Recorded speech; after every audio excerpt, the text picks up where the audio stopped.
Voilà, donc nous allons aborder ce soir un peu ce qui va être pour nous le cœur même de l'Épître aux Romains, c'est-à-dire les trois chapitres 9, 10 et 11 qui traitent de la question d'Israël.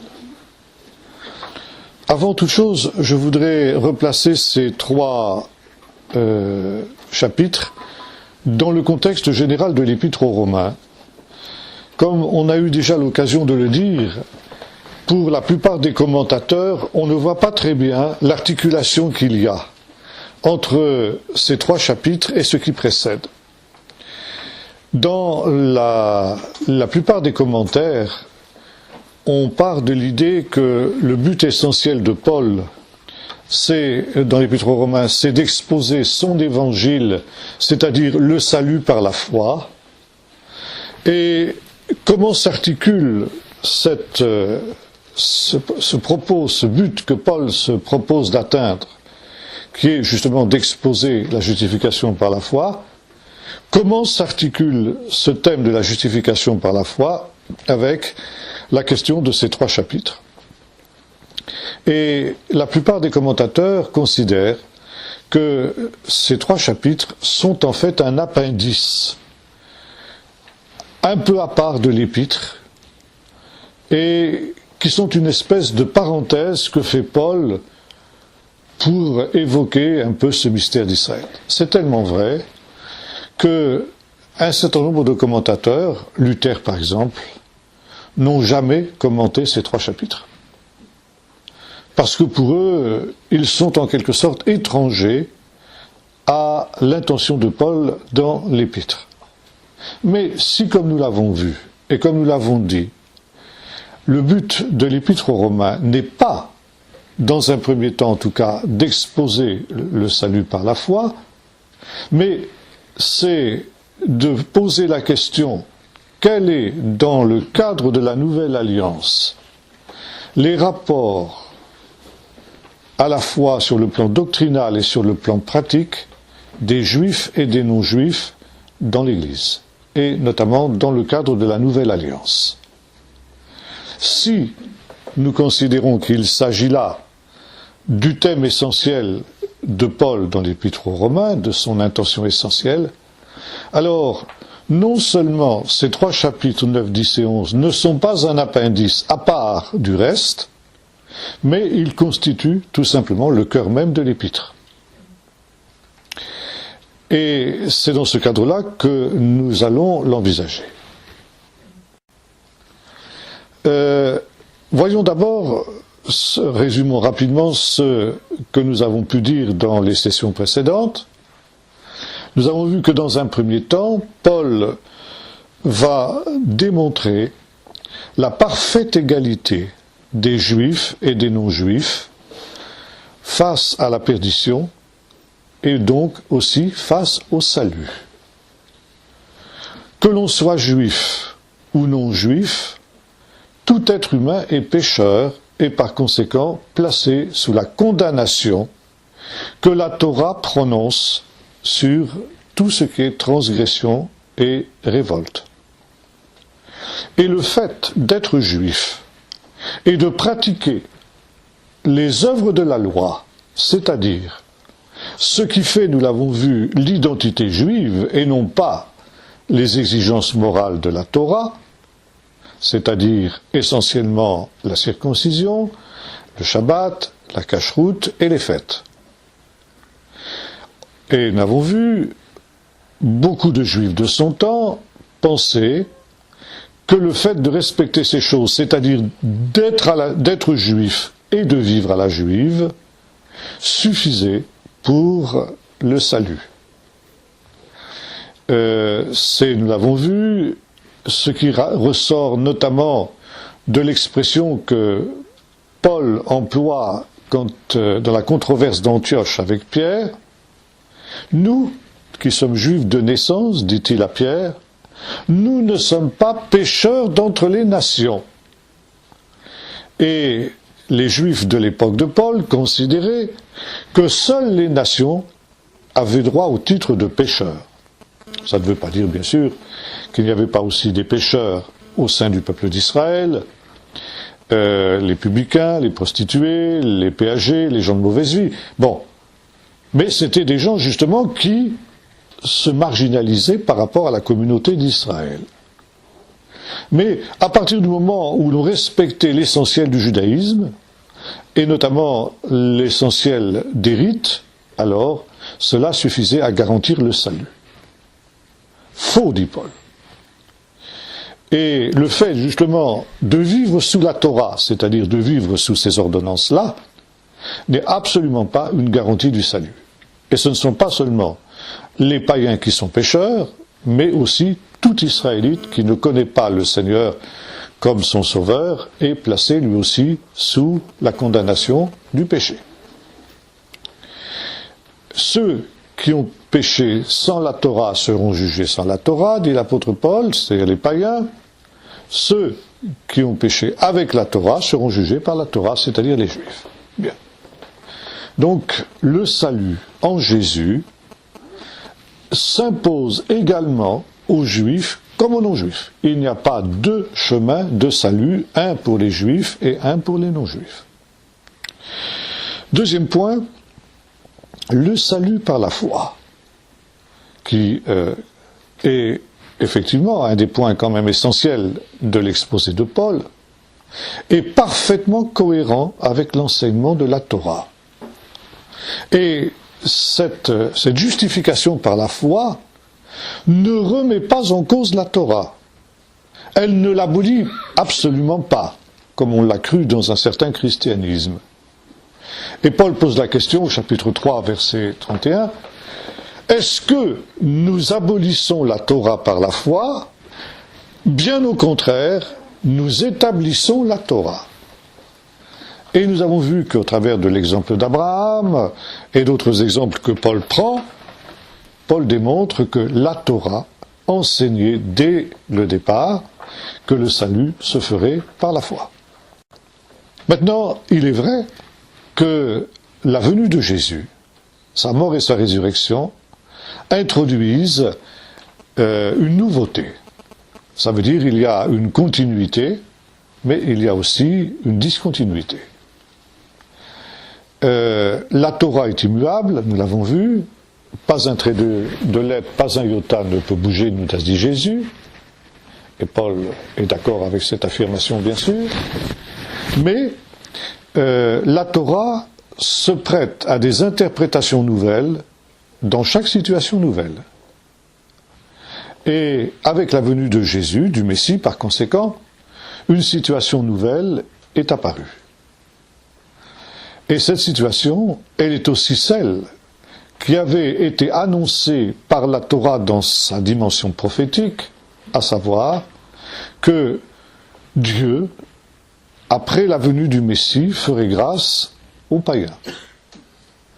Après les avoir laissés de côté pendant toute la première partie de l'histoire d'Israël, à partir du moment de la venue du Messie, la repentance et le pardon des péchés, comme le dit Jésus, devaient être prêchés à son nom à toutes les nations. Et Paul démontre que ça aussi, c'est quelque chose qui est cohérent avec l'enseignement de la Torah.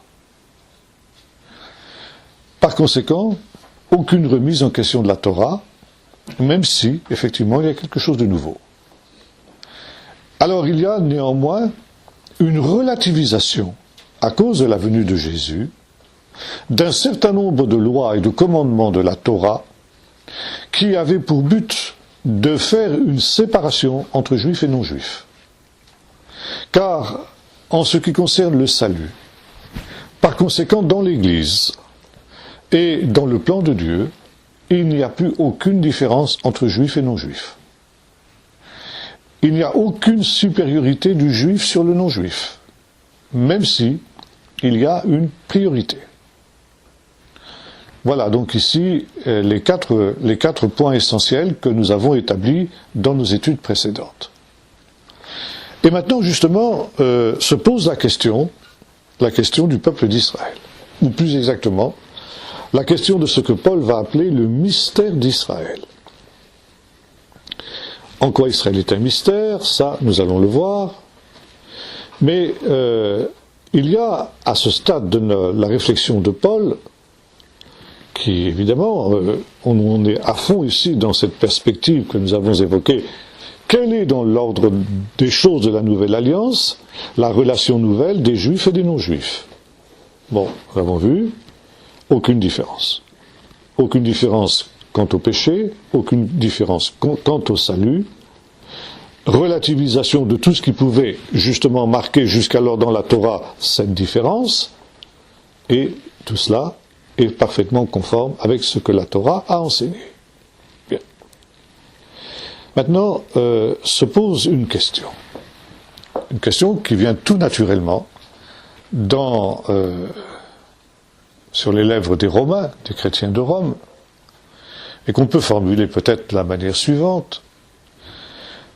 Est-ce que tu peux nous expliquer, Paul, pourquoi, au moment où nous, les païens, nous avons reçu le salut, la Bible, la révélation du Dieu unique, et tout ce qui finalement fait notre richesse spirituelle, toutes ces choses, nous les avons reçues par l'intermédiaire du peuple d'Israël et de Jésus qui est venu au sein du peuple d'Israël.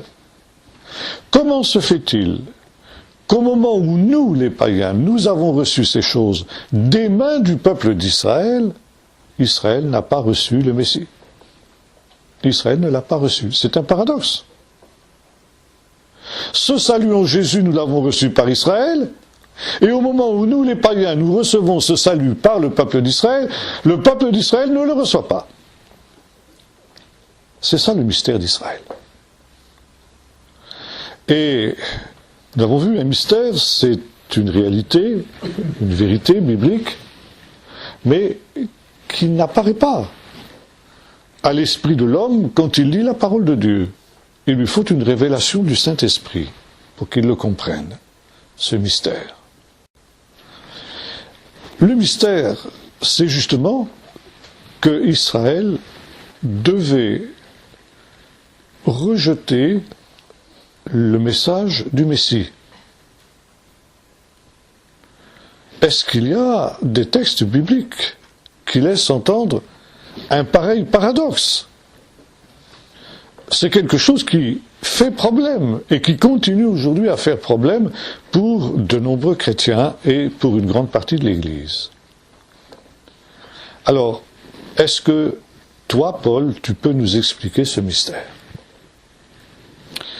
Et Paul commence par répondre en disant ceci. Quand vous dites Israël a rejeté le Messie, c'est pas tout à fait vrai. Il faut nuancer cette affirmation. Parce que c'est vrai, dit Paul, il y a un endurcissement d'Israël, et il ajoute un adjectif très important, un endurcissement partiel d'Israël. Un endurcissement partiel. Et cet endurcissement, eh bien, il a deux limites, parce que justement, il est partiel.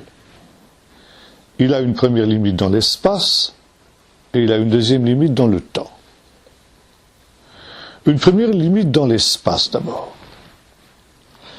Paul déclare, ça n'est pas tout Israël qui a rejeté le Messie. C'est une partie d'Israël seulement. Bien sûr, vous allez nous dire, c'est la plus grande partie. C'est possible. Mais on ne peut pas dire que tout Israël s'est détourné du Messie. Et Paul se prend lui-même à témoin. Il ne faut quand même pas oublier que moi, Paul, je suis juif. Et quand bien même n'y aurait-il qu'un seul juif qui aurait cru au Messie, moi, ça suffit pour dire que tout Israël n'est pas tombé dans l'endurcissement. Mais il est bien évident qu'il y a aussi une grande partie d'Israël qui a cru. Les apôtres étaient juifs. Les frères de Jésus, sa famille, sa mère qui ont cru, sont juifs. Et comme le rappellera Jacques lorsque Paul vient à Jérusalem après son 3e voyage, tu vois, frère, combien de milliers de Juifs ont cru et continuent à être zélés pour la Torah. Mais enfin, des milliers de Juifs. Et comme j'ai eu déjà l'occasion de vous le dire, cette affirmation du livre des Actes se trouve confirmée, corroborée par l'archéologie, et on a découvert à Jérusalem, dans les environs de Jérusalem et finalement dans tout le pays d'Israël, de très très nombreuses tombes judéo-chrétiennes qui datent du 1er siècle de notre ère. Et aujourd'hui, tous les historiens sont d'accord pour reconnaître que la prédication de Jésus a eu un très très grand succès au sein du peuple d'Israël jusqu'à la destruction de Jérusalem en 70. C'est à partir de l'année 70, la chute de Jérusalem, que les choses ont commencé à tourner. Mais jusque-là, il y avait évidemment aussi des oppositions très fortes, c'est vrai. Mais il y a eu un grand nombre de Juifs qui se sont tournés vers Jésus. Et Paul écrit évidemment dans cette période-là. Et il peut affirmer donc en toute sérénité que ce n'est pas tout le peuple d'Israël qui est tombé dans l'endurcissement. Donc, première limite. Maintenant, cette partie d'Israël qui a cru, nous dit l'apôtre Paul, eh bien, c'est ce que les prophètes ont appelé le reste. Et justement, quand il traite de cette question du mystère d'Israël, Paul évoque le fait que tous les prophètes ont annoncé l'existence d'un reste. Alors, il commence par prendre un exemple tiré de l'histoire d'Élie, l'époque où la majorité du peuple d'Israël était tombée dans l'apostasie, et notamment le culte du Baal.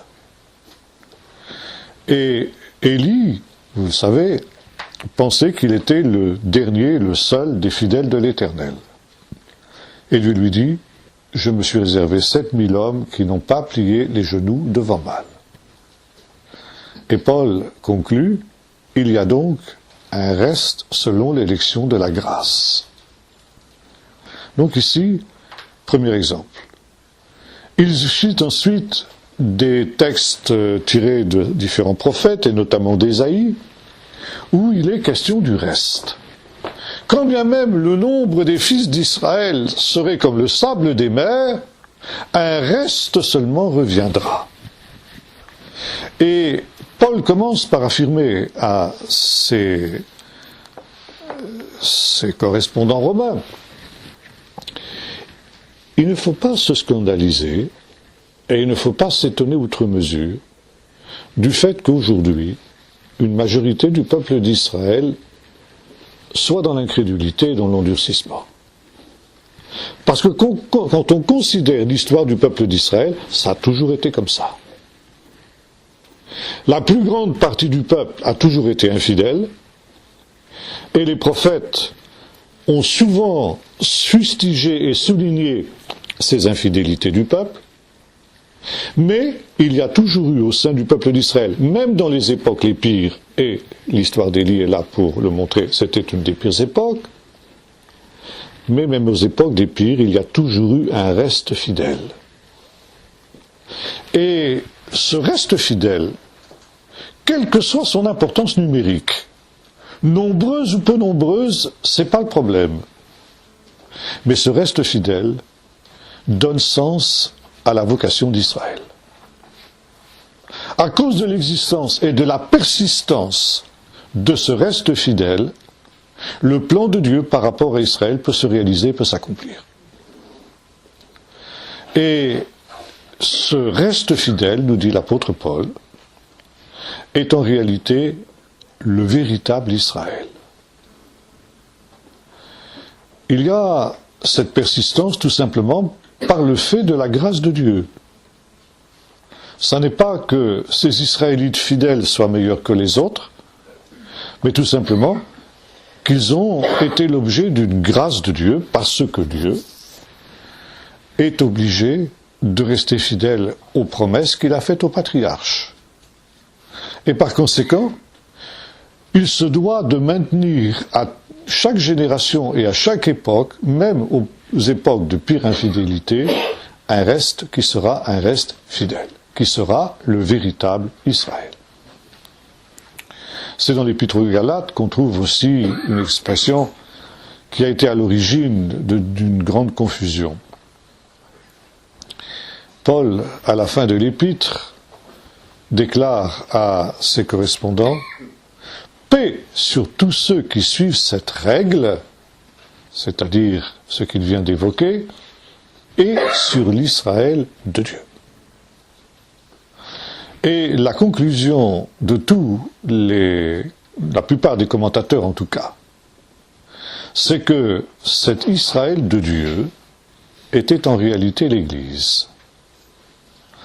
Et l'Église, par conséquent, devient le nouvel Israël, le véritable Israël. Et notamment, c'est l'interprétation qu'ont donnée de ce texte les pères de l'Église. Et à partir de cette expression, on a développé la théologie de la substitution. C'est pas le seul texte, bien sûr, mais c'est un des textes sur lequel se fonde la théologie de la substitution.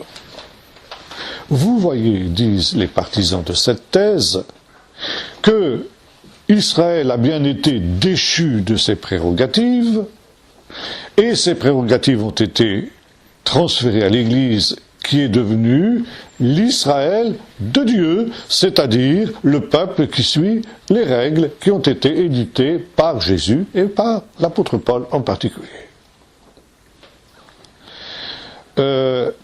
L'exégète que je suis va un peu pinailler. Et il y a ici une expression qui demande d'être regardée d'un peu plus près. Paix sur ceux qui suivent cette règle. Et dans le texte grec, on a un kai, c'est-à-dire et. Ça veut dire, il y a ici une deuxième entité qui va être présentée. Il y a ceux qui suivent cette règle, et ensuite l'Israël de Dieu. Et contrairement au raccourci un peu rapide qu'ont fait les pères de l'Église, et que font beaucoup de commentateurs depuis, comme je l'ai indiqué, qui considèrent que ceux qui suivent cette règle, c'est-à-dire l'Église des païens, sont une même entité que l'Israël de Dieu, ça, eh bien, je crois que sur un plan strictement exégétique, linguistique, pas du tout théologique, ça ne tient pas. Il y a une différence entre les deux entités. Ceux qui suivent cette règle et, deuxièmement, l'Israël de Dieu. Ceux qui suivent cette règle, évidemment, ce sont ceux qui, au sein des églises de Galatie, reçoivent l'enseignement de Paul. Et bien sûr, ce sont effectivement une majorité de païens. Et puis, il y a l'Israël de Dieu. Quel est l'Israël de Dieu ? Nulle part, dans aucun autre texte, l'Église n'est appelée Israël. Aucun texte du Nouveau Testament ne fait cette assimilation. Et par conséquent, l'Israël de Dieu dont il est question dans l'Épître aux Galates n'est autre que le reste fidèle d'Israël de l'Épître aux Romains. Et Paul ici, comme il le fait dans l'Épître aux Romains, identifie et en même temps, sépare les deux entités qui constituent l'Église. Bon, il commence par l'Église des païens et l'Israël de Dieu, ça veut dire les Juifs qui ont cru en Jésus. Et qui, ayant cru en Jésus, constituent le reste fidèle d'Israël, c'est-à-dire le véritable Israël, celui que Paul appelle l'Israël de Dieu. Donc, il y a une partie importante d'Israël qui a cru et qui correspond à cet Israël de Dieu ou à ce reste dont ont parlé les prophètes. Et l'existence de ce reste est quelque chose d'important pour le non-reste, si j'ose dire. Parce que il y a une relation entre ce reste et puis ceux qui sont tombés dans l'endurcissement, ou, pour ce qui est des époques précédentes, par exemple l'époque d'Élie, le reste, plutôt la majorité qui est tombée dans l'apostasie. Et lorsque nous considérons ces exemples de l'Écriture, nous voyons que l'existence du reste est la condition de la persistance des promesses de Dieu à l'ensemble, au tout Israël. Et il faut ici avoir, d'une manière très claire, bien nette dans l'esprit, cette différence entre le reste d'Israël et le tout Israël, dont parlera aussi l'apôtre Paul dans le chapitre 11, comme nous aurons l'occasion de le voir. Le reste, c'est seulement une partie d'Israël. Et ensuite, ce reste s'oppose au tout. Là aussi, souvent les exégètes ou les commentateurs se sont trompés. Ils ont essayé d'identifier le tout du chapitre 11 avec le reste du chapitre 9. Alors qu'il s'agit bel et bien de deux entités différentes. Mais nous dit l'apôtre Paul, l'existence du reste, qui fait que dans l'absolu, on ne peut pas dire que tout Israël soit tombé dans l'endurcissement, même encore une fois si la plus grande partie l'a fait, mais l'existence du reste est la garantie qu'un jour, le tout Israël entrera dans le salut. Et c'est la raison pour laquelle l'existence de ce reste est capitale. Et comme nous avons eu l'occasion de le dire, le reste est non seulement, comment dirais-je, comme le dira l'apôtre Paul, on aura l'occasion de revenir sur cette expression, les prémices d'Israël, les prémices qui sont saintes. Et parce que les prémices sont saintes, dira Paul, le reste de la pâte l'est aussi. Mais le reste d'Israël est aussi les prémices des nations. Et comme nous l'avons vu dans les chapitres précédents de l'Épître aux Romains, il n'y a aucune supériorité du juif sur le non-juif dans la perspective du salut, mais il y a une priorité. Et l'Église, comme le disait mon professeur du Nouveau Testament à Jérusalem, j'ai eu l'occasion déjà de vous dire cela, l'Église est donc une réalité juive. Le christianisme est une religion juive. Et au centre de l'Église, le noyau de l'Église, c'est le reste d'Israël qui a cru. Et c'est autour de ce noyau que les païens, les non-juifs viennent s'agréger. On aura l'occasion de revoir ça lorsqu'on étudiera en particulier la parabole de l'olivier qu'on trouve dans le chapitre 11. Alors voyez-vous, le reste, il est à la fois au centre d'Israël et au centre de l'Église. Il est à la charnière entre Israël et les nations. Et par conséquent, c'est une réalité extrêmement importante. Et comme nous avons l'occasion de le dire, et je reviens parce que c'est aussi quelque chose que Paul ici nous rappelle, c'est que l'Église n'existe pas sans Israël et sans la présence du reste d'Israël en son sein. Paul nous dit qu'il y a là une permanence de ce reste d'Israël depuis les origines jusqu'à la fin. Pourquoi? Parce qu'il y a une élection de la grâce, dit l'apôtre Paul. Et à la fin de l'épître, au chapitre 15, il rappelle que le Messie lui-même s'est fait serviteur des circoncis pour accomplir les promesses qui ont été faites au Père. Pour que les promesses faites au Père puissent s'accomplir, et que par conséquent le peuple d'Israël puisse être en bénédiction pour les nations, à n'importe quelle période de son histoire, il est indispensable qu'à chaque génération, il y ait des Juifs qui constituent ce reste. Par conséquent, qu'il y ait des Juifs dans l'Église. Sans la présence de Juifs dans l'Église n'est plus l'Église. Alors quand je dis l'Église, bien sûr, c'est l'Église universelle. Ça ne veut pas dire que chaque communauté locale doit avoir des Juifs. Mais disons, l'Église universelle est d'abord composée du noyau des Juifs qui ont cru. Vous retrouvez ça aussi, chapitre 7 du livre de l'Apocalypse, où il y a les 144 000 de toutes les tribus d'Israël, et autour de ces 144 000, une foule de toutes tribus, de toutes nations et de toutes langues. Vous voyez?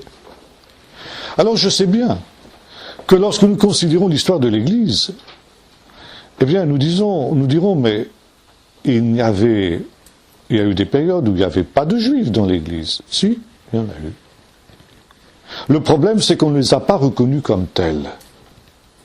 On n'a pas reconnu une entité qui aurait été justement ce reste d'Israël, cet Israël de Dieu dont nous parle l'apôtre dans l'Épître aux Galates. Et ça a été un des grands péchés de l'Église, que de vouloir paganiser, je dirais gentiliser les Juifs qui avaient cru en Jésus. Et pour que, disons, caricaturer un peu et faire une petite boutade, jusqu'à nos jours, quand un Juif se tourne vers Jésus, on lui dit maintenant que tu es chrétien, mange un sandwich au jambon pour montrer que tu n'es plus Juif. Bon. Et il m'arrive souvent de voir, quand je visite des églises, je parle un peu de ces choses, ça m'arrive de voir des personnes qui viennent me voir après la réunion en disant merci parce que nous sommes juifs et nous avons de grandes difficultés parce qu'on nous dit mais maintenant vous n'êtes plus juif, vous êtes chrétien, donc vous avez cessé d'être juif. Voyez-vous, ça c'est une volonté diabolique de destruction de l'identité même de l'Église. Et ça a eu des conséquences beaucoup plus importantes qu'on ne le pense. Parce que ce divorce entre, les Juifs chrétiens et puis l'Église des non-Juifs, la grande Église, comme on l'a appelée, c'est quelque chose qui s'est fait dans le temps. Les premières fissures se sont produites après 70, la destruction du temple, qui a été une première cassure. On a eu ensuite ce qu'on appelle l'introduction de la 19e bénédiction, je crois qu'on en a déjà parlé, qui maudissait les minimes, c'est-à-dire les Juifs chrétiens, les Juifs croyants. Et puis ensuite, il y a eu les décisions des pères de l'Église, des conciles en particulier, de considérer, par exemple Chrysostome, considérait que un juif ne pouvait plus rester juif s'il croyait en Jésus.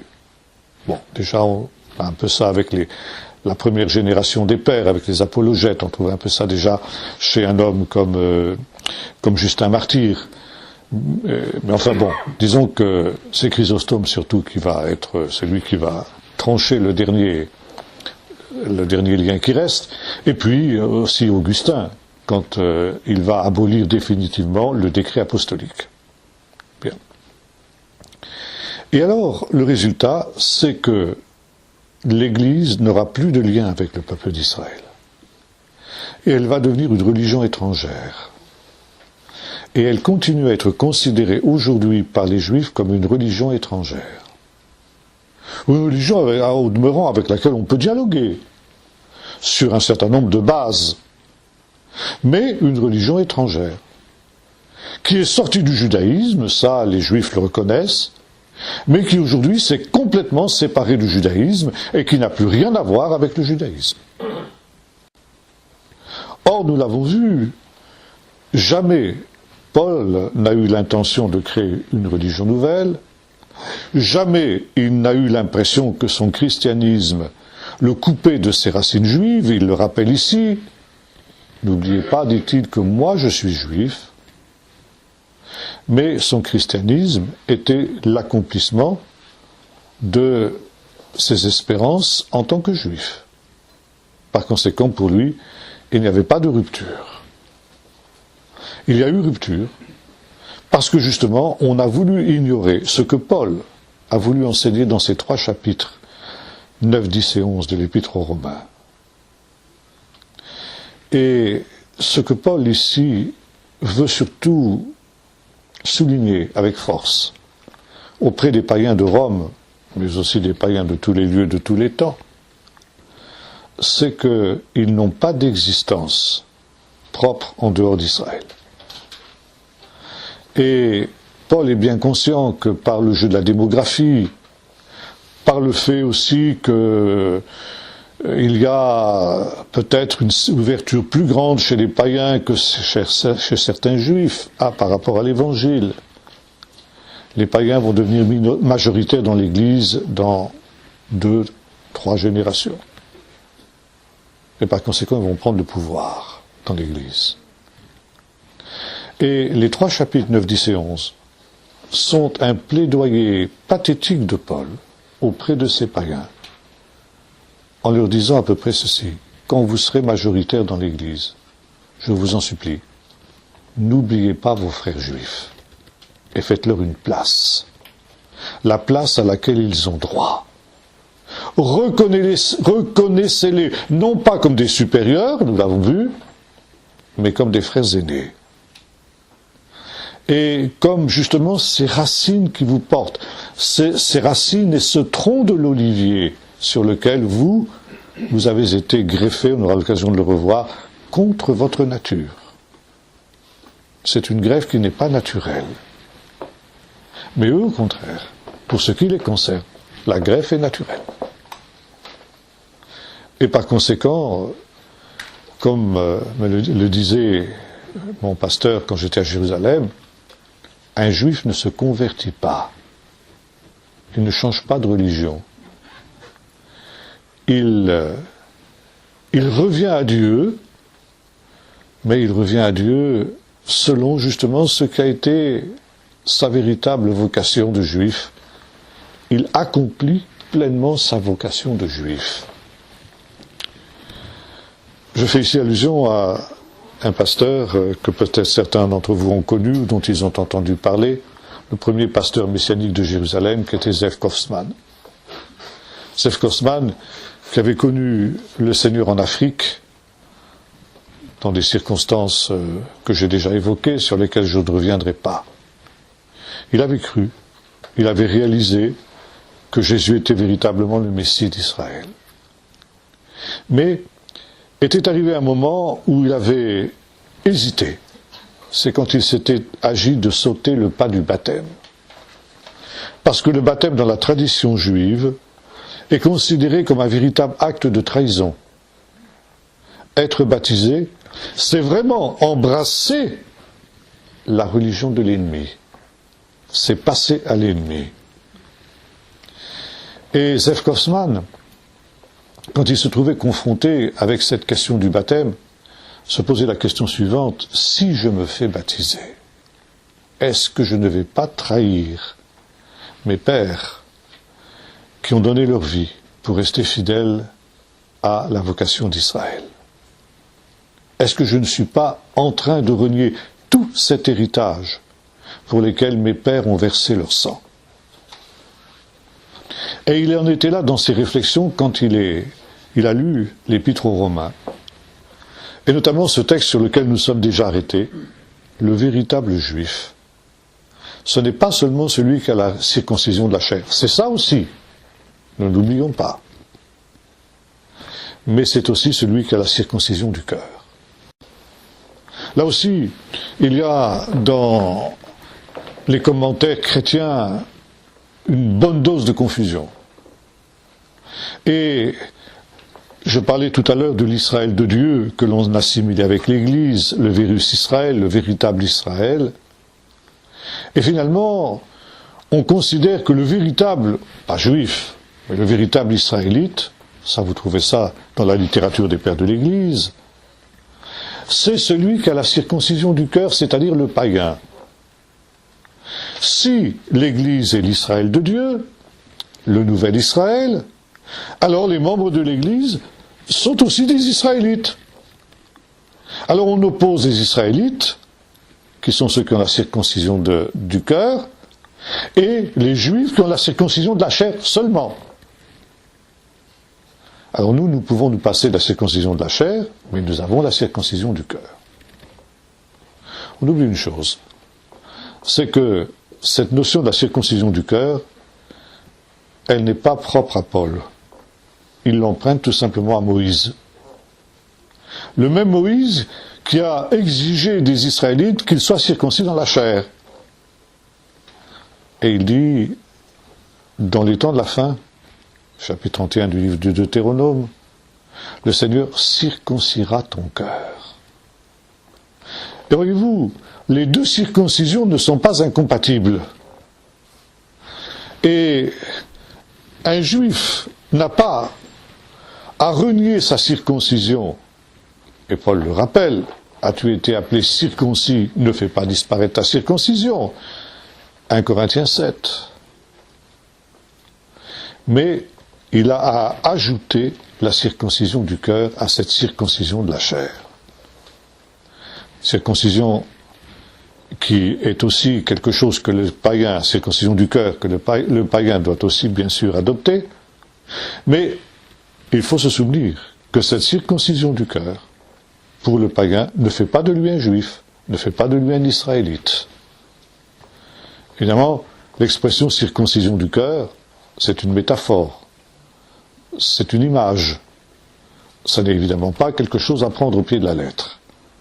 Et c'est quelque chose, par conséquent, qu'on ne peut pas mettre sur le même plan que la circoncision de la chair. Revenons au pasteur Kaufmann, qui lit ce texte. Le vrai juif, ce n'est pas seulement celui qui a la circoncision de la chair, mais c'est aussi celui qui a la circoncision du cœur, c'est-à-dire la foi en Jésus. Et quand il a compris ça, il a dit, je me fais baptiser. Pourquoi ? Parce que la foi en Jésus et l'acceptation du message de Jésus, donc, et du baptême, fait de moi un juif à 100%. Jusqu'alors, il n'était pas pleinement juif. Mais à partir du moment où il reçoit Jésus dans sa vie, il devient pleinement juif, il devient juif à 100%. C'était en 1940 qu'avait lieu cette affaire. Joseph Kaufmann était médecin dans le service de santé de l'administration coloniale française en AOF, et c'était au moment de l'effondrement de la France après la désastreuse campagne de 1940. Le gouvernement de Vichy était maintenant celui qui administrait toutes les anciennes colonies françaises, et un jour, Joseph Kaufmann est convoqué par son chef en disant, voilà, je viens de recevoir un avis de la part des autorités de Vichy qui demande de faire un recensement de tous les fonctionnaires juifs qui sont dans l'administration coloniale. Je sais que tu es juif. Si je mets que tu es juif, tu vas être évoqué. Et moi je t'aime bien, je t'apprécie, j'ai pas envie que tu sois révoqué. Kaufmann, ça pourrait être un nom alsacien. Je vais mettre que tu es alsacien. C'est ce qu'on a dit, donnez-moi le formulaire. Et vous savez, les nazis avaient des calculs savants pour savoir si on était juif à 50%, à 25%, quelle quantité de sang juif on avait dans les veines en fonction de ses ascendances. Alors il y avait des quotas, 20%, 25%, 30%, 50%, 75% et 100%. Serge Kosman a pris le formulaire et a répondu « Juif 100%. » Pourquoi? D'abord parce que c'était vrai. Et puis deuxièmement, parce que maintenant qu'il avait cru en Jésus et qu'il avait été baptisé, il était juif à 100%. Ça veut dire qu'il faisait partie de cet Israël de Dieu. Et c'est la même notion que nous avons là. Le vrai juif, dit l'apôtre Paul, ce n'est pas seulement celui qui a la circoncision de la chair, ça aussi, mais c'est aussi celui qui, en plus de la circoncision de la chair, a la circoncision du cœur. C'est-à-dire la foi en Jésus, et qui appartient donc ici à ce reste. Un reste, donc, qui fait que l'affirmation selon laquelle le peuple d'Israël est tombé dans l'endurcissement n'est que partiellement vrai. Oui, il y a un endurcissement, dit Paul, mais un endurcissement partiel d'Israël. Donc, limite dans l'espace. Et puis aussi, il y a une limite dans le temps, dit l'apôtre Paul. Parce que c'est vrai que pour l'heure, dit Paul, une majorité de Juifs est tombée dans l'endurcissement.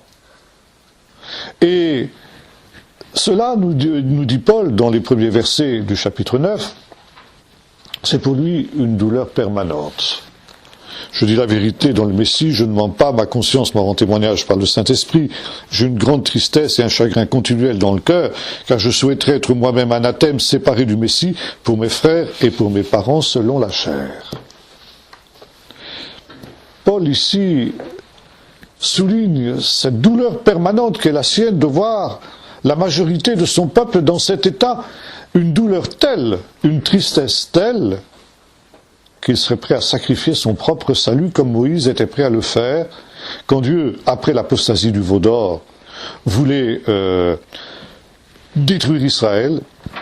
Et Moïse dit au Seigneur, si tu détruis Israël, alors efface-moi plutôt du livre que tu as écrit, du livre de vie. Paul a exactement la même attitude. Et Paul souligne cette tristesse tout simplement, aussi plus exactement, à cause du fait que Paul avait des adversaires au sein de l'Église, ce qu'il appelle les archi-apôtres ou les faux apôtres, les ultra-judaïsants, et qui vont devenir au IIe siècle une secte judéo-chrétienne qu'on va appeler les Ébionites, qui était très anti-paulinien, et qui reprochait en particulier à Paul, en se tournant vers les païens, d'avoir négligé son peuple, d'avoir négligé le salut d'Israël pour donner la priorité aux païens. Alors, nous l'avons vu dans l'Épître aux Romains et dans les livres des Actes, Paul se défend de cette accusation en rappelant que, Luc le fait aussi quand il évoque la biographie de Paul dans les livres des Actes, en rappelant que sa technique d'évangélisation, c'était de présenter l'évangile d'abord aux Juifs. Paul n'était pas seulement l'apôtre des païens, mais il était aussi missionnaire parmi les Juifs. Et quand il arrivait dans une ville, il commençait à aller à la synagogue, et c'est là qu'il commençait à prêcher l'évangile aux Juifs et aux non-Juifs qui se trouvaient dans la synagogue. Paul, comme il le dira, je me dois aux Juifs, aux circoncis et aux incirconcis. Paul n'a jamais négligé son peuple. Et il n'a jamais négligé l'évangélisation de son peuple. Il est vrai que souvent, à cause de l'opposition d'un certain nombre de ces Juifs, Paul était obligé de se séparer de la synagogue et de se tourner essentiellement vers les païens. Ça, c'était ponctuel, c'était local, c'était en fonction d'une situation locale. Mais il est vrai que le ministère de Paul a connu un succès beaucoup plus important parmi les non-juifs que parmi les juifs. Et ça a provoqué un certain nombre d'oppositions de la part des juifs, et notamment justement de ces éléments ultra-judaïsants que j'évoquais il y a un instant. Et voilà, pour répondre à cette accusation, Paul dit ceci, c'est vrai, j'évangélise les non-juifs. Mais il faut savoir que l'évangélisation des non-juifs ne joue pas contre Israël, mais elle joue en faveur d'Israël. À cause de cette limitation dans le temps dont nous avons parlé, de l'endurcissement d'Israël. Il y a un endurcissement d'Israël jusqu'à ce que, dit l'apôtre. Ça veut dire qu'il va y avoir une limite dans le temps à cet endurcissement d'Israël. Et lorsque cette limite aura été franchie, Paul le dit, tout Israël sera sauvé. C'est pour ça que je vous disais tout à l'heure, il faut avoir bien dans l'esprit cette opposition entre le reste d'Israël. Pour le moment, seulement un reste d'Israël a cru. Et cela durera jusqu'à. Et quand cette limite temporelle aura été franchie, tout Israël sera sauvé. Pas seulement le reste, mais tout Israël. Quelle est cette limite temporelle ? Jusqu'à ce que la plénitude, pléroma en grec, le plérome des nations soit entré. C'est-à-dire jusqu'à ce que le quorum des non-juifs qui sont élus dans la préscience de Dieu ait été atteint. Et alors, tout Israël sera sauvé. Or, nous dit l'apôtre Paul, lui, il évangélise les païens, car plus vite ce quorum aura été atteint, plus vite on aura atteint ce nombre de la plénitude des païens qui doivent hériter du salut, et plus vite viendra le salut d'Israël. Par conséquent, l'évangélisation des païens ne joue pas contre Israël, mais joue en faveur d'Israël. Donc deux limites. Limite dans le temps et limite dans l'espace. Par conséquent, quand on dit Israël est tombé dans l'endurcissement, il faut nuancer. Maintenant, il y a un autre point très intéressant, et je voudrais terminer là-dessus. J'ai combien de temps encore ? 10.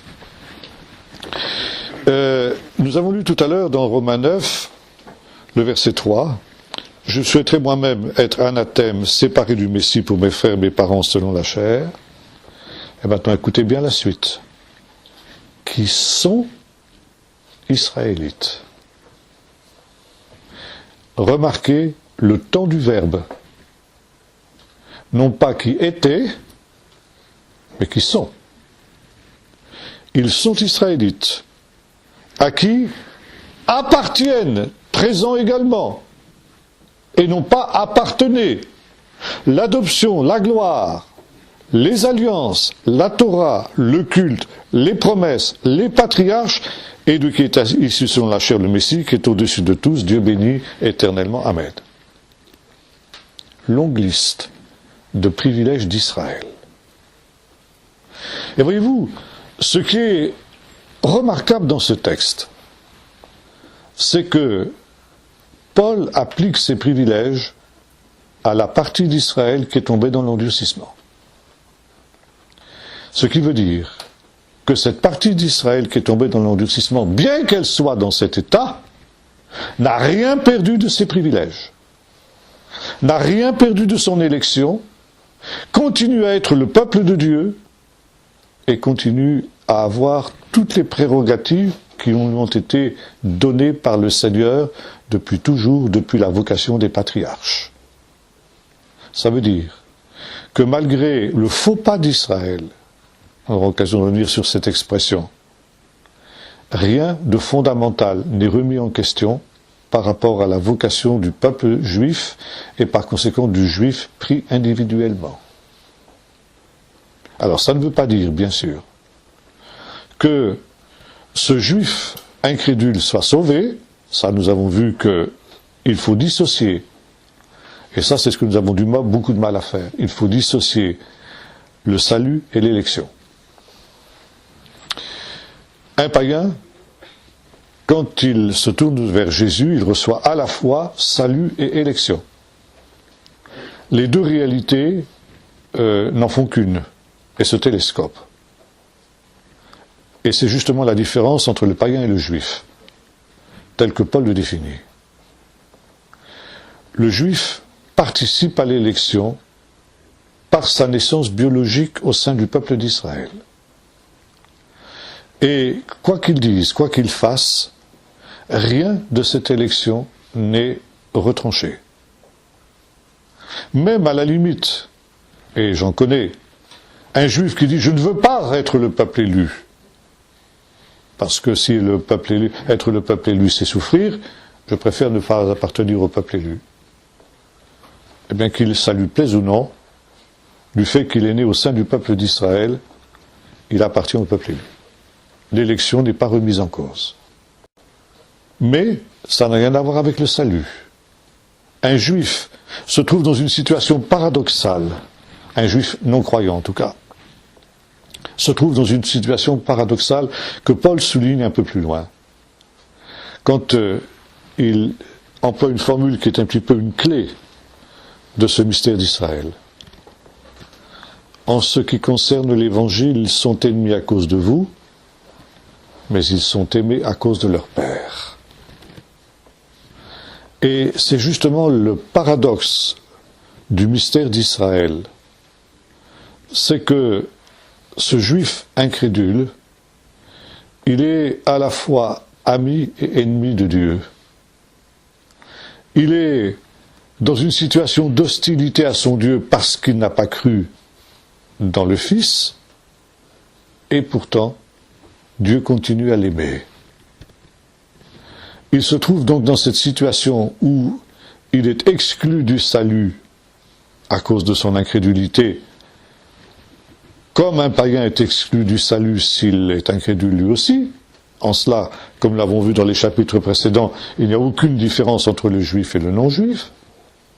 Et pourtant, il continue à participer à l'élection du peuple d'Israël. Et il le fait essentiellement à cause du fait qu'il y a un reste fidèle d'Israël, qui continue à porter la vocation du peuple d'Israël. Les prémices sont saintes et la pâte est aussi, ça, nous aurons l'occasion de revenir sur cette réalité. Par conséquent ici, 3 points extrêmement importants. Paul ici aborde cette question du mystère d'Israël. Pourquoi, alors que les païens ont cru, Israël n'a pas cru? Paul dit, c'est pas bien de poser le problème dans ces termes. Dites, une partie d'Israël n'a pas cru. Oui, ça c'est vrai. Et l'amour de Dieu, les promesses de Dieu, au Père en particulier, ne permettent pas que soit remis en question pour autant l'élection d'Israël, l'élection du Juif. Et le fait qu'une majorité d'Israël ait refusé le message du salut ne remet nullement en cause leur appartenance au peuple de Dieu et l'élection qui est la leur. Si Dieu ne le fait pas, vous les païens, vous ne devez pas le faire non plus. Et la conclusion de Paul dans ce domaine viendra un peu plus loin. C'est pourquoi ne sois pas orgueilleux, ne te glorifie pas, au détriment et au sujet des branches qui sont tombées. Mais sois en quelque sorte le spectateur muet et respectueux de ce contentieux que Dieu a avec son peuple. C'est pas ton affaire. Tu n'as pas à t'en mêler. C'est une affaire entre Dieu et son peuple. Toi, tu as tout simplement à faire ce que le Seigneur demande, c'est-à-dire aimer ce peuple parce qu'il est aimé de Dieu, à cause de ses pères, qui sont aussi spirituellement tes pères, et tu dois aussi avoir ce respect, cette place pour ce reste d'Israël, cet Israël de Dieu, qui est la racine qui te porte. C'est pas toi qui portes la racine, mais c'est la racine qui te porte. Et qui est aussi la racine qui va porter le peuple d'Israël incrédule jusqu'à cette limite temporelle dont nous avons parlé tout à l'heure, où tout Israël sera sauvé. Bien, on a un petit temps pour des questions, si vous voulez. Oui. Tu viens de dire qu'il y a une limite temporelle, à partir de quand tout Israël sera sauvé. Mais tu dis que celui qui reste incirconcis du cœur n'aura pas accès au salut. Oui. Donc, Oui. ça s'oppose. Donc, celui qui n'est pas circoncis de cœur. Qui n'est pas circoncis de cœur. Circoncis de cœur. Oui, oui, oui. Pas sauvé. Oui, tout à fait. Donc, c'est pas tous Israël qui sera sauvé. Mais si. Puisqu'au temps de la fin, tout Israël acceptera cette circoncision du cœur. La circoncision du cœur étant la foi en Jésus.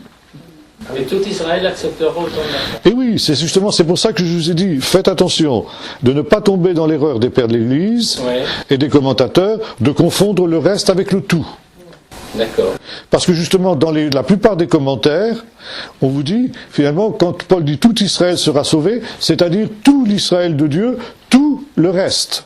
Mais la majorité ne le sera pas. Paul nous dit exactement le contraire. Il oppose les deux. Pour l'heure, il y a simplement une partie du peuple d'Israël qui croit. C'est ce qu'il appelle le reste. Et ce reste s'oppose à ce qui sera après la limite temporaire, quand le plérôme, la plénitude des nations aura cru, la plénitude d'Israël, le tout Israël croira aussi. Alors qu'en est-il des Juifs incirconcis du cœur qui sont morts et qui n'ont pas cru? Ah, ça, alors là, ça c'est le mystère de Dieu, demandez à Dieu, moi je ne peux pas vous dire. Je ne suis pas à la place de Dieu. Mais en tant que disons, quelqu'un qui expose la Bible, je ne peux que dire ce que dit la Bible, à savoir que celui qui a le Fils a la vie, et celui qui n'a pas le Fils n'a pas la vie, et la colère de Dieu repose sur lui, qu'il soit juif ou qu'il soit non-juif.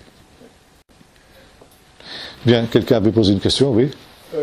Est-ce qu'on peut considérer qu'en étant chrétien non juif et circoncis de cœur, on peut être juif à 50%, non? Non, pas du tout. Non, on n'est pas juif. Et là, il faudrait relire l'épître aux Éphésiens, et notamment le chapitre 2 de l'épître aux Éphésiens. Je crois qu'on en a déjà parlé, mais je vais y revenir. On va le relire parce que c'est intéressant. Éphésiens 2. Souvenez-vous donc de ceci, autrefois, vous, païens dans la chair, traités d'incirconcis, par ceux qui se disent circoncis, qui le sont dans la chair par la main des hommes.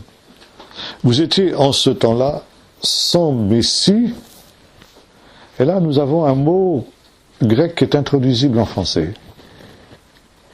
Et pour essayer de rendre un petit peu l'idée, dans ma version que j'ai en tout cas, il est question du droit de cité en Israël, ce qui ne veut pas dire grand-chose. Le mot grec, c'est le mot politeia. Et politeia, c'est un mot que nos frères anglo-saxons peuvent traduire dans leur langue. C'est le mot Commonwealth. Et toutes les versions anglaises traduisent en général cette expression politeia par Commonwealth. Qu'est-ce que c'était que la politeia? C'est une notion politique. Vous avez peut-être quelques vagues réminiscences de votre année de 6e quand vous avez fait les guerres du Péloponnèse entre Sparte et Athènes. C'est peut-être loin pour certains d'entre vous. Bien, ça veut dire quoi? Ça veut dire que la Grèce était divisée en un certain nombre de cités-États. Donc Sparte, Athènes, ça veut dire qu'un Spartiate était citoyen de Sparte et n'était pas citoyen d'Athènes. Et vice-versa. Un Athénien était citoyen d'Athènes et n'était pas citoyen de Sparte. C'était tellement vrai qu'ils se faisaient même la guerre. Bien. Et pourtant, Spartiates et Athéniens se reconnaissaient dans la même politeia, c'est-à-dire faisant partie de la civilisation et de la culture grecque. Ils avaient la même langue, ils avaient la même culture, ils avaient la même religion, ils partageaient les mêmes valeurs, et d'ailleurs ils considéraient que tous les autres étaient des barbares. Ils n'étaient pas concitoyens, mais ils étaient dans la même politeia. Et ça, c'est exactement la notion de ce que l'on appelle le Commonwealth britannique, qui est une communauté de pays qui ont leur identité propre, qui ont leurs institutions propres, mais qui partagent un certain nombre, comme le dit le mot anglais, de richesses communes. Ils ont la même langue, ils ont la même culture, ils ont le même idéal démocratique, ils reconnaissent comme souveraine la reine d'Angleterre, etc. Et pourtant, un Canadien n'est pas un Britannique, un Australien n'est pas un Canadien. Et voyez-vous, notre position en tant que non-juifs, par rapport au peuple d'Israël, est exactement celle-là. Ça veut dire que la circoncision du cœur ne fait pas de nous un juif, pas même à 50%, mais fait de nous quelqu'un qui se trouve dans cette même position qu'un Canadien vis-à-vis d'un Britannique. On n'est pas absolument semblable, et pourtant, un Canadien, par rapport à un Britannique, n'est pas un étranger, et vice-versa. Et Paul nous dit la même chose dans la suite du texte de Éphésiens 2. Vous n'êtes donc plus des étrangers ni des gens du dehors, mais vous êtes concitoyens des saints, gens de la maison de Dieu. Les saints étant le peuple d'Israël, ça ne veut pas dire qu'ils sont plus saints que les autres, mais ça veut dire qu'ils sont le peuple mis à part. C'est ça que ça veut dire saint, mis à part dans un premier temps. Hein. Donc voilà, notre position elle est celle-là. Et c'est exactement la position dans l'Église. C'est pourquoi il y a en quelque sorte, Paul plaide non pas pour une discrimination, ce serait contraire à sa vision, mais disons une reconnaissance d'identité. Et un respect de l'identité, nous aurons l'occasion de le voir. Par exemple, un non-juif dans l'Église se doit de respecter justement les œuvres de la loi de ses frères juifs. Il se doit de respecter, par exemple, le fait qu'un frère juif souhaite garder le Shabbat ou manger kasher, bien qu'il y ait aussi des limitations de la part du frère juif, qui s'il est invité chez un païen, doit accepter de ne pas manger kasher, même s'il le fait chez lui. Vous voyez ? Donc c'est assez complexe, on aura l'occasion de revenir sur cela. Mais si Paul demande un respect d'identité. Et justement, c'est ce que l'Église chrétienne, à partir de cette évolution que j'évoquais tout à l'heure, a complètement gommé. Et peut-être justement, quelque chose qu'il faudrait retrouver de notre temps. Mais pour vous donner un autre exemple dans ce domaine, il y a à Rome, pour les visiteurs qui vont là-bas pour visiter ce qu'on appelle la ville éternelle, il y a un circuit obligatoire, forcément, le Colisée, le Vatican, les catacombes et tout ce qu'on s'ensuit. Et si on a le temps, les guides touristiques vous proposent aussi la visite de 2 églises byzantines. Enfin, disons qui datent de l'époque byzantine en tout cas. Qui sont l'église de Sainte-Sabine et de Sainte-Prudence. Sainte-Sabine et Sainte-Prudence. Et pourquoi justement propose-t-on aux touristes de visiter ces 2 églises?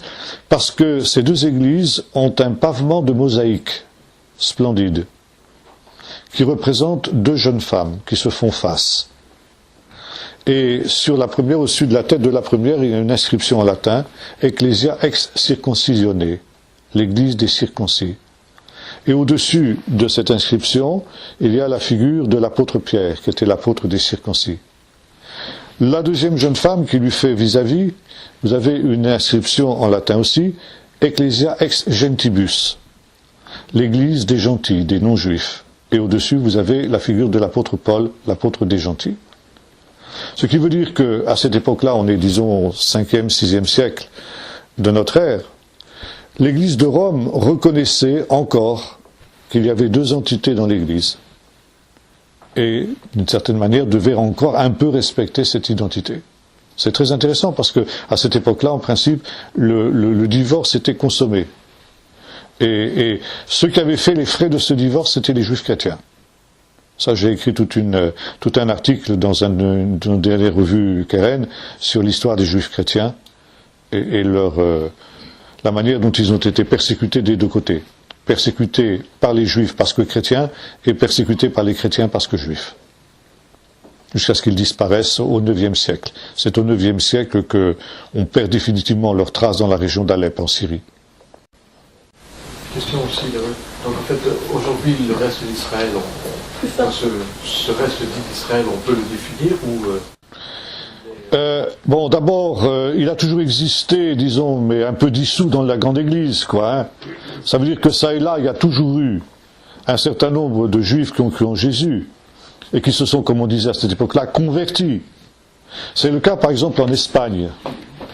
Et actuellement, il y a tout un phénomène qui est en train de, en Espagne, à partir disons du XIe siècle, disons un peu plus, ou disons XIIIe siècle. Ouais. À partir du XIIIe siècle, il y a eu tout un mouvement de juifs qui se sont tournés vers le christianisme. On a appelé ça les maranes. Dans un premier temps, alors il y a eu différentes causes, il y a différents types de maranes. Vous avez des gens qui ont été ce qu'on appelle en hébreu des anoussim, ça veut dire des gens contraints. À partir du XIIIe siècle, en particulier à Séville, ont éclaté les premiers pogroms anti-juifs. Et les juifs avaient été accusés de provoquer un coup d'État à Séville, etc. Donc il y a eu des pogroms qui se sont répandus dans cette ville, qui se sont répandus dans toute l'Espagne ensuite. Et donc les juifs ont été contraints, un certain nombre de juifs ont été contraints de se faire baptiser de force. Et puis, il y avait eu auparavant, et ça continue aussi, tout un ensemble de juifs qui se sont tournés vers le catholicisme, mais de plein gré. Par exemple, le grand rabbin de Burgos, qui se nommait Halévi, s'est converti et est devenu évêque de cette ville sous le nom de... Comment il s'appelait d'ailleurs, j'ai oublié son nom, Pablo quelque chose, etc. Bon. Donc c'est une conversion sincère. On a aussi, toujours à Burgos, un épisode qui nous est rapporté dans les écrits de l'époque, les écrits qui sont conservés dans un des monastères qui se trouve dans cette ville, le monastère de Las Huelgas, où dans une synagogue juive, à l'occasion de la Pâque, soudain, est apparue une croix et un certain nombre de manifestations de la présence de Jésus. Et la plupart des membres de cette synagogue, dont le président, qui s'appelait Avner, qu'on appelle pour cette raison Avner de Burgos, se sont tournés vers le christianisme. Bon, comme le christianisme à cette époque-là, c'était le catholicisme, donc automatiquement ils se convertissent au catholicisme. Mais un homme comme Avner de Burgos a essayé de conserver une certaine identité juive. Et notamment dans ses écrits qui ont été censurés, qui ont été confisqués, qui se trouvent justement dans ce monastère. À cause de cela, on n'a pas la possibilité d'y toucher jusque maintenant. J'espère bien qu'un jour, si j'ai l'occasion d'aller là-bas, j'irai me payer le culot d'aller voir la mère supérieure du couvent, lui demander si je peux consulter ces écrits-là. Bon, soit. Et donc, vous avez eu un certain nombre de gens qui ont voulu garder la double identité, qui ont voulu être à la fois juifs et chrétiens. Et ça jusqu'à l'expulsion, c'est-à-dire 1492, où l'Inquisition a dit « vous êtes là ou vous êtes l'autre ». Et là, ça a été la chasse aux maranes, c'est-à-dire à ceux qui sont restés des juifs en secret. Alors, ceux-là, évidemment, s'ils étaient pris par l'Inquisition, c'était bûché. Ça ne pardonnait pas. Et pourtant, vous avez jusqu'à aujourd'hui des gens qui ont gardé cette double casquette, cette double identité. Et j'étais à un congrès qui a eu lieu en octobre dernier. En principe, il doit y avoir à la fin de l'année 2014 un grand rassemblement des maranes qui sont dispersés un peu partout dans le monde aujourd'hui, des descendants de maranes qui voudraient revenir en Israël. Mais les rabbins les rejettent parce qu'ils sont chrétiens. Et alors, justement, ils entendent faire une grande manifestation de masse en 2014 pour dire au gouvernement israélien, écoutez, vous êtes pire que l'Inquisition, parce que nos ancêtres ont donné leur vie pour rester juifs, et aujourd'hui, vous refusez notre identité juive, vous refusez de nous reconnaître comme juifs. Concluez vous-même, c'est pas normal. Hein ?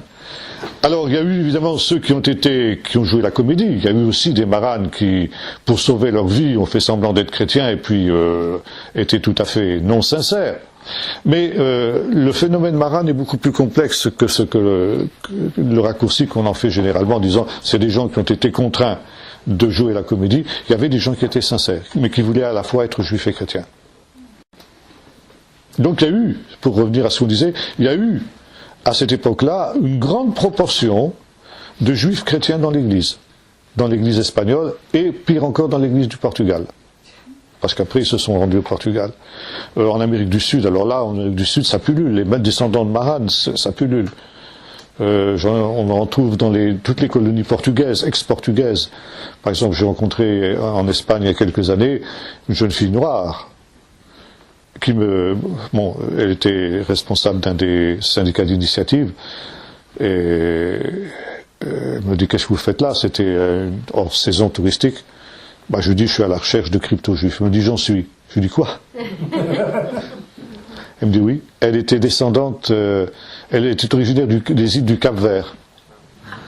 Et ses ancêtres étaient venus du Portugal, donc via l'Espagne, et avait épousé donc des indigènes du coin, donc c'est pour ça qu'elle était noire. Mais en fait, ses origines étaient juives. Et elle avait gardé un certain nombre, enfin au moins la connaissance, je ne sais pas si elle avait gardé des rites juifs, elle m'en a pas trop parlé, parce que ça c'est pareil, c'est très secret. Moi j'ai eu l'occasion d'aller visiter les Maranes au Portugal et dans les îles des Baléares en particulier, et ils vivent encore dans la terreur. Ah oui, dans la terreur, ils vont pas vous dire comme ça du but en blanc qu'ils sont maranes, qu'ils continuent à croire, qu'ils continuent à se voir juifs, à pratiquer des rites juifs, ça c'est sûr. Ah non, il faut gagner leur confiance. Oui, ils sont à la fois juifs et en même temps... Alors vous avez ceux qui veulent revenir au judaïsme pur et dur, au judaïsme orthodoxe, et vous avez ceux qui veulent continuer à avoir les deux casquettes. Ça, voilà, ça pose problème. Chez nous, il y a eu Justiger. Oui, bien sûr. Oui, les juifs messianiques, c'est ça. Le juif messianique, c'est ça, mais bien sûr. Bien sûr, le juif messianique, c'est ça. C'est le désir d'être juif et chrétien. Donc de renouer avec la tradition de ce que la Bible appelle les Nazaréens. Paul est accusé d'être le chef de la secte des Nazaréens, c'est-à-dire des juifs chrétiens. Oui, il y a Justiger. Attendez, le frère a levé la main d'abord. Et est-ce qu'il n'y a pas aussi, quand même, à une certaine échelle, les Juifs qui ont cru en Jésus, mais qui, voyant aussi ce qui se passait dans les églises, ont préféré rester dans le peuple juif tout en croyant Ça aussi. en cachette. Ça aussi. Un exemple qui a été donné par un Juif à une conférence à Berlin en 88, et il nous a témoigné, c'est son père, au moment de mourir, qui lui a dit à lui et de toute la famille, c'est lui qui l'a choisi pour lui dire Jésus est le Messie. Tout à fait. Oui, non, mais par exemple, c'était le cas de mon professeur. C'était le cas de mon professeur Nouveau Testament dont je vous ai parlé là, qui a donc il était enfant caché à Prague pendant la Deuxième Guerre mondiale. Il a été sauvé des camps de la mort par des chrétiens évangéliques qu'on appelle les frères Moraves. Et là, donc, il a entendu parler de Jésus, tout ça, il a cru, et il s'est posé la question. Il dit, est-ce que je deviens juif? Est-ce que je deviens chrétien ou est-ce que je reste juif? Et finalement, il est arrivé à la conclusion, il a dit, je crois que je serai plus utile au christianisme en tant que juif qu'en tant que chrétien. Donc il est resté dans le judaïsme, et il enseignait le Nouveau Testament, etc. Ce qui n'était pas facile pour lui d'ailleurs, parce qu'il a été persécuté aussi. Mais il était en cachette ou il l'a... Il avait, bon, comme il était très contesté, c'était pas absolument clair. Mais pourtant, il a eu des déclarations extrêmement nettes. Par exemple, il avait fait une conférence, je ne sais plus en quelle année c'était, peu importe, à l'université de Jérusalem devant un parterre d'étudiants et de professeurs sur ses recherches sur Jésus. Et il avait conclu son exposé de la manière suivante. Après avoir recherché à fond toutes les sources, on va expliquer, je suis arrivé à la conclusion que les disciples ont vu Jésus vivant après la résurrection, après la crucifixion. Alors là, tollé. Les gens se sont mis à trépigner, à hurler, il y en avait qui étaient montés sur les chaises, qui le fustigeaient. Hein. Il s'est fait vraiment rentrer dedans. Et à un moment, un autre professeur s'est levé et dit « Calmez-vous, calmez-vous, nous sommes juifs et nous croyons en la résurrection. » Bon, là, il s'était affiché, quoi.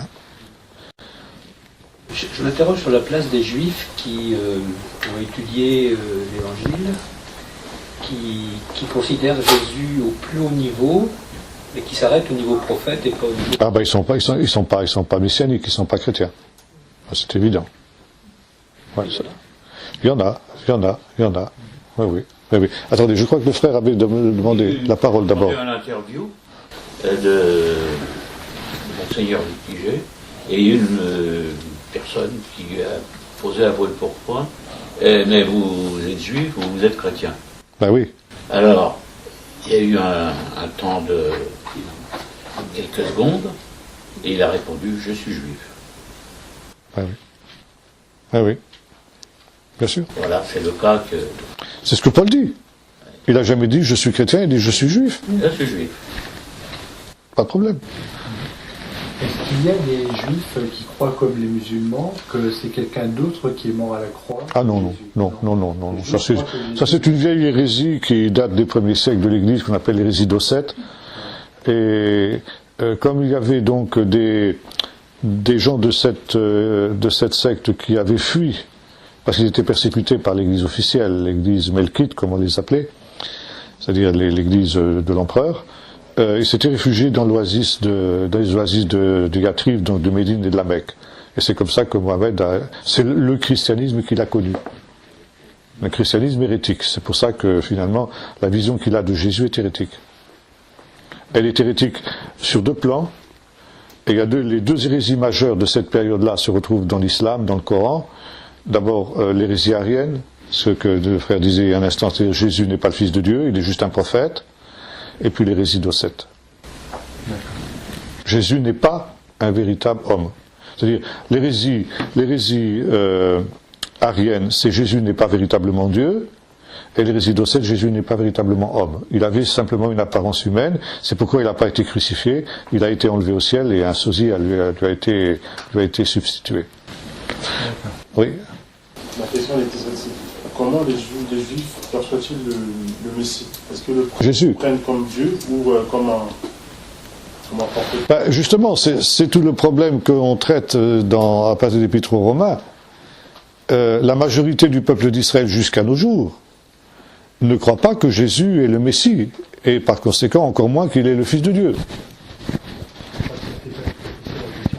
La question c'était, est-ce que les Juifs voient le Messie comme... Ah, le Messie en général. Voilà, le Messie. Ah d'accord, excusez-moi, oui. Et ils le voient, comment vous dites alors comme... Est-ce qu'ils le prennent comme Dieu ou le prennent comme... Non, alors, bon, c'est une question un peu complexe. Il faut distinguer le judaïsme actuel du judaïsme de l'époque de Jésus. Aujourd'hui, par réaction antichrétienne, les Juifs considèrent que le Messie ne sera, comme on dit en hébreu, Melech Basar Vedam, un roi de chair et de sang. Ça veut dire uniquement humain. Qui sera un homme comme tous les autres, qui mourra comme tous les autres, et qui simplement établira le royaume de Dieu sur la terre, et puis c'est point final. Bon. À l'époque du Nouveau Testament, disons l'époque, ce qu'on appelle l'époque du Deuxième Temple, on avait une conception d'un Messie quasi divin. Je dis quasi divin, parce que je ne veux pas aller jusqu'à dire qu'il était véritablement divin, mais disons, à partir de la vision de Daniel 7, en particulier, la vision du Fils de l'homme. Le Fils de l'homme qui n'est pas, comme on pensait les pères de l'Église, le Messie dans sa nature humaine, mais disons, au contraire, dans sa dimension surnaturelle. C'est la conception la plus, sublime que le judaïsme ait conçu du Messie. Et par exemple, vous avez un homme comme Phinon d'Alexandrie, qui était à peu près un contemporain de Paul, qui vit à Alexandrie, comme son nom l'indique, qui écrivait à peu près ceci, pour les non-juifs, les juifs croient en deux trônes, le trône de Dieu et le trône du Messie. allusion au psaume 110, assieds-toi à ma droite, je fais de tes ennemis ton marchepied. Donc c'est véritablement l'idée d'un Messie surhumain, en tout cas un Messie surhumain à coup sûr, et oui, quasi divin, quoi. Et finalement, la notion chrétienne du Messie fils de Dieu naît de cette conception qu'avaient les Juifs de l'époque. Oui. Dans un enseignement précédent, c'était pas ici, tu racontes une anecdote comme quoi tu avais été emmené dans une église et que dans le... C'est pas moi. Non, c'est un Juif qui a visité l'île de Minorque. Et ça m'a été raconté. Ah, c'est pas moi qui... Non. Oui, ça c'est intéressant, puis on prendra une dernière question parce que le temps passe. Il y a effectivement les crypto-juifs, les marans dont on parlait tout à l'heure, beaucoup dans les îles Baléares, et notamment à Minorque. Et il y avait donc un juif israélien, donc juif orthodoxe, disons, classique, qui visitait cette ville de Minorque, et il était attablé un beau matin à la terrasse d'un café avec une Magen David, une étoile de David. Et il y avait un brave monsieur qui était en train de peindre des statues de la Vierge et autres saints divers de l'autre côté de la rue. Et soudain, il a vu ce bonhomme poser ses pinceaux, venir vers lui. Il dit, vous êtes juif? Oui, il dit l'autre. Il dit, voilà ma carte, venez me voir ce soir, je vous promets une surprise. Alors l'autre, intrigué, s'est rendu au rendez-vous. Et notre homme, donc, l'a pris dans sa voiture, l'a emmené en dehors de la ville, dans une église un peu isolée. Il est rentré dans cette église, une église tout à fait classique, avec l'autel et tout ce qui s'ensuit, les saints, tout bien. Ils sont descendus dans la crypte. Et donc d'abord il l'a présenté au curé. Le curé l'a accueilli, et il s'est descendu dans la crypte, il y avait une synagogue, avec l'armoire à la Torah et tout. Sont arrivés petit à petit des fidèles, et le curé lui-même, le curé qui l'avait salué quelques instants plus tôt, est celui qui a fait l'office dans la synagogue. Et l'histoire ne s'arrête pas là. Alors le curé lui dit en sortant de là, et le gars qui l'a ramené lui dit, c'est secret, hein, pas un mot à qui que ce soit, hein. Oui, pas de problème, il dit, il n'y a pas de problème, je ne dirai rien. Le lendemain matin, assez tôt, le téléphone sonne dans sa chambre d'hôtel. Allô, ici l'évêché. Est-ce que vous pourriez passer, monsieur l'évêque voudrait vous voir? L'autre intrigué se rend là-bas, et l'évêque lui dit, monsieur, vous êtes allé hier, là, dans cette église, là-bas, où il y a la synagogue? Il dit oui. Bon, ok, ça reste entre nous, hein. Pas un mot à qui que ce soit.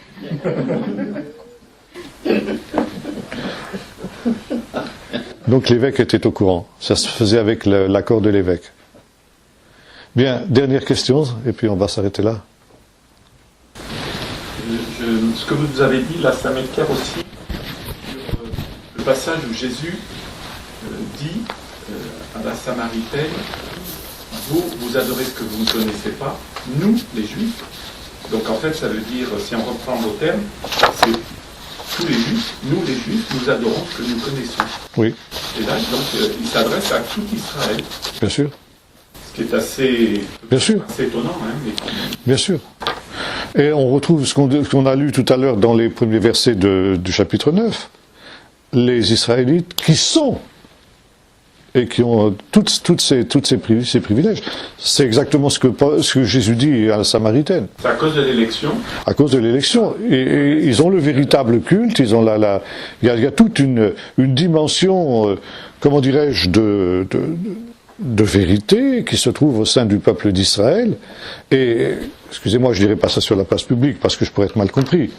Mais pour moi, le judaïsme a gardé certains aspects de la vérité biblique mieux que le christianisme. Alors, des braves frères qui parfois me chicanent, me disant « Oui, vous faites allusion constamment à la tradition d'Israël, à ci, à ça, etc. » Mais finalement, en gros, ce qu'il dit, c'est ceci, nous n'avons rien à apprendre d'Israël, mais eux, ils ont tout à apprendre de nous. Vous voyez la suffisance. Bien sûr. La suffisance. Bon, ils ne le disent pas comme ça, mais finalement, quand on analyse ce qu'ils disent, ça revient à ça. Oui. Même des deux côtés, parce que quand on parle à un juif orthodoxe, lui aussi il nous dit, nous vous avons tout donné, donc qu'est-ce que vous avez à nous apprendre? Oui. Donc en fait c'est vraiment réciproque. Oui, bien sûr, bien sûr, bien sûr. Bien sûr. Bien, on va s'en rester là, si ça ne vous dérange pas. Merci.